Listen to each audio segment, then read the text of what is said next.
Because of বাংলাদেশে ক্রেতাদের আস্থার জায়গাটা এখন আগের জায়গায় না থাকার কারণে নতুন নতুন কনসেপ্ট যদি কেউ ডেভেলপ না করে তাহলে আসলে বিক্রিটাই যেমন কঠিন, সেক্ষেত্রে তো প্রপার্টির ভ্যালু বাড়ানোর জন্য মার্কেটিং স্ট্র্যাটেজির কোনো বিকল্পই নেই। এছাড়াও আরো যে বিষয়টা গুরুত্বের সাথে বিবেচনা করা উচিত সেটা হচ্ছে মার্কেট অ্যানালাইসিসটা খুব ইম্পর্টেন্ট। একটা কথা সবসময় মনে রাখতে হবে যে সঠিক তথ্য যদি না থাকে কখনো সঠিক পরিকল্পনা করা সম্ভব নয়।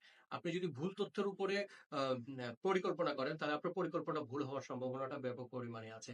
তো আপনি যদি আপনার প্রপার্টির মূল্য অন্যদের চাইতে বেশি রাখার চিন্তা করেন তাহলে এই যে কয়টা কথা বললো প্রত্যেকটা আপনাকে মেনটেন করে আসতে হবে। আপনার প্রকল্প অবশ্যই সবসময় পরিচ্ছন্ন থাকতে হবে। আপনার প্রকল্পে যারা কাজ করে তাদের স্কিল হতে হবে। আপনার বাজার মূল্য সম্পর্কে সঠিক ধারণা থাকতে হবে, মার্কেটিং স্ট্র্যাটেজি থাকতে হবে। এর সাথে যেটা দরকার সেটা হচ্ছে সঠিক সুন্দর একটা লোকেশন। আপনি যত কিছুই সাজান কিন্তু আপনার লোকেশন সুন্দর না তাহলে আলটিমেটলি আপনি যতই চেষ্টা করেন অনেক সময় দেখা যায় যে আমাদের সবকিছু আছে কিন্তু আমাদের যে লোকেশনে আমরা প্রজেক্টে নিয়েছি ওই লোকেশনটা কাস্টমারের আকর্ষণ তৈরি করতে পারছে না।